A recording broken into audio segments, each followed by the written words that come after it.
whistle had already gone by the time the penalty went in? Yeah, I don't think we ever scored after the final whistle. No, that's right. But of course, the handball was before full time, so it's probably right thing to do. And for us, it's a big thing. It's a big. We've discussed it this season. We need more late goals. We were the team that lost the fewest game, apart from Liverpool last season, but we drew too many.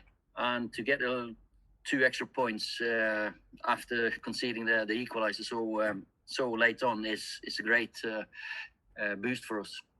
And just one more from me, if I may. Brighton obviously had a lot of chances. I think they hit the woodwork 5 times. Was that a bit of a let-off in many ways today? I think so, yeah. We've got to be honest enough to say that they created the most chances, probably 50-50-ish possession. I don't know, but they had loads of shots. That's one thing. You don't count shots in that respect, but they had big chances, and that's not you want. So we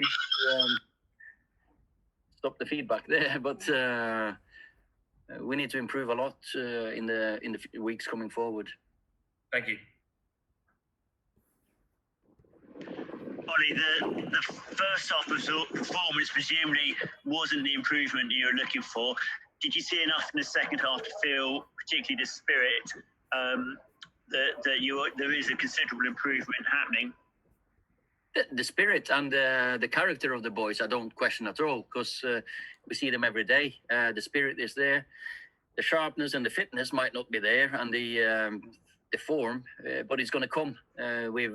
We've got 3-4 weeks catch up to do to a few teams, and the more games we'll play, the more 90 minutes the lads get, we will be better and better and sharper. Okay, Sam Lockhurst.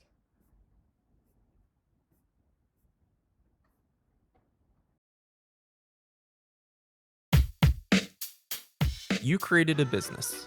Now, create videos for your business, easily and instantly, with Vimeo Create.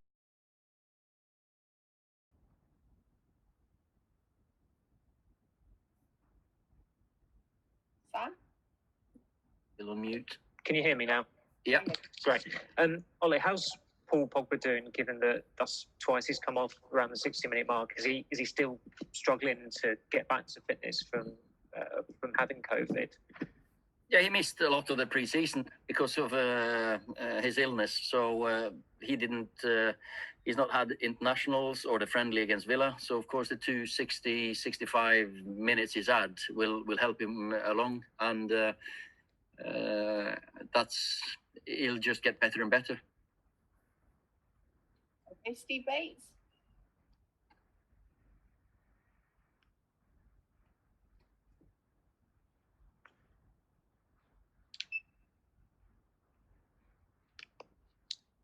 Still muted. Yeah, hi. Yeah, hi, Ollie. Can you hear me? Yeah. Ollie, obviously last week after the Palace game, the defence, and particularly Victor, came in for a serious amount of criticism. As you well know from your time at United, what one defeat constitutes a national crisis. Yeah. Obviously, the defence kind of shipped quite a lot of chances today. Is that a concern for you? And will it mean any kind of activity in the transfer window to try to plug that gap?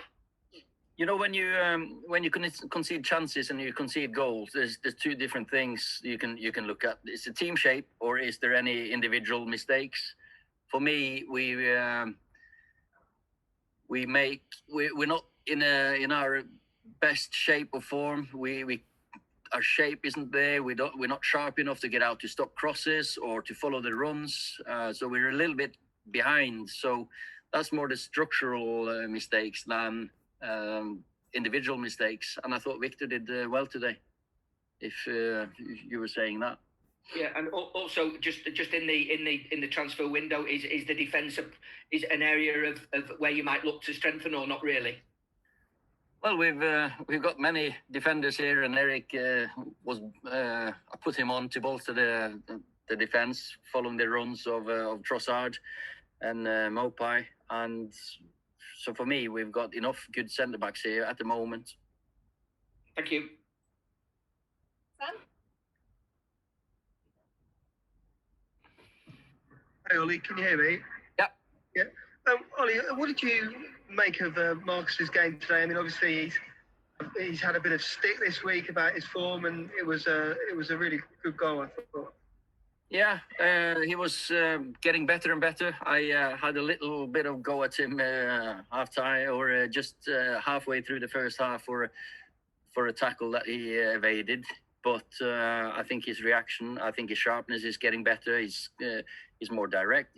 You can see his confidence is getting there. A great goal, an absolute great run, and great finish for the one who was disallowed as well. And I think Marcus will really kick on this season. Thank you. Alanka?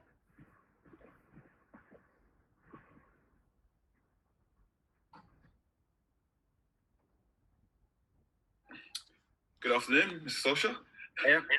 I just want a quick note about Aaron Wan-Bissaka. Brighton seemed to direct a lot of crosses in towards the back post, into some space behind him. Does it worry you at all that teams seem to be targeting that right-hand side at all? Yeah, we've got our team shape, of course, and we don't stop enough crosses down that left-hand side, and we allow too many crosses in. That's it's also down to the team shape here and the sharpness. So for me, we need to work more from the front to stop crosses, or from the sides. And yes, Aaron is improving as a defender, and is one of the best one-against-one. He's practicing defending back stick. Is a joy to work with. He wants to learn, so he'll improve. And of course, that the chance towards the end there, he'll also need help from other players back stick. That strength on the 1v1 from Wan-Bissaka, do you feel as if teams might try and use that against him by doubling up on him by any chance? Yeah, and they might just play on the other side and get crosses in instead as well. So of course, every player in this league has got strengths and weaknesses, and we all know Aaron's strength. And but one of his strengths as well is that he wants to learn and he wants to improve. Thank you very much. Darren Howard?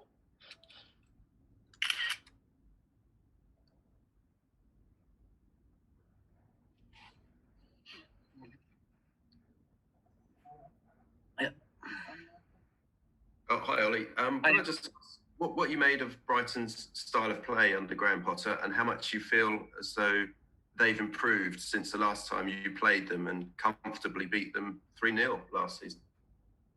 Yeah, you can say we comfortably beat them after the restart, because we were 3-0 up after a while. But they created big chances in that game as well, but more so after the 3-0.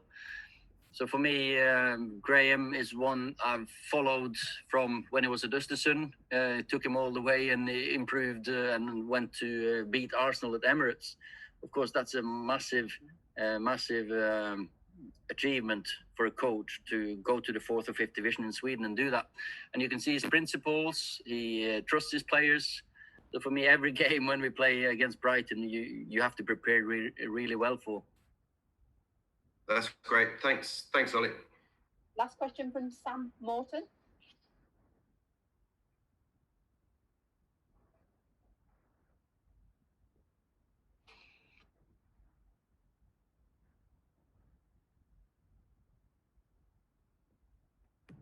Hi, can you hear me? Yeah.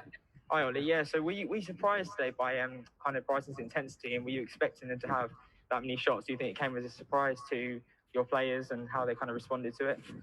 Not at all. We mentioned, or we've told the players that Brighton are one of the teams in the league with the best physical stats, and so we knew we had to dig in, we had to work hard, we had to work for 90 minutes, and we know we're not at our peak with sharpness and fitness because of the late pre-season and the long season that we had in Europe.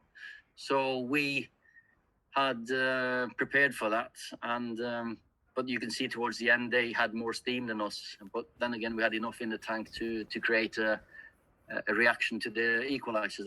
That was very pleasing. You must be pleased with the reaction, obviously, to both the first goal and their second goal. That must be a positive thing for you.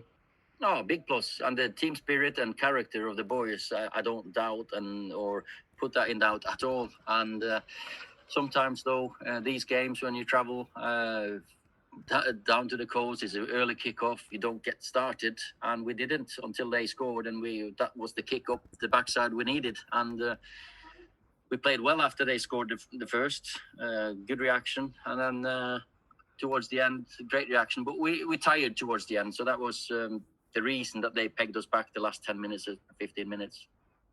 Thanks very much. Cheers. Thanks. Okay, thank you very much. Bye.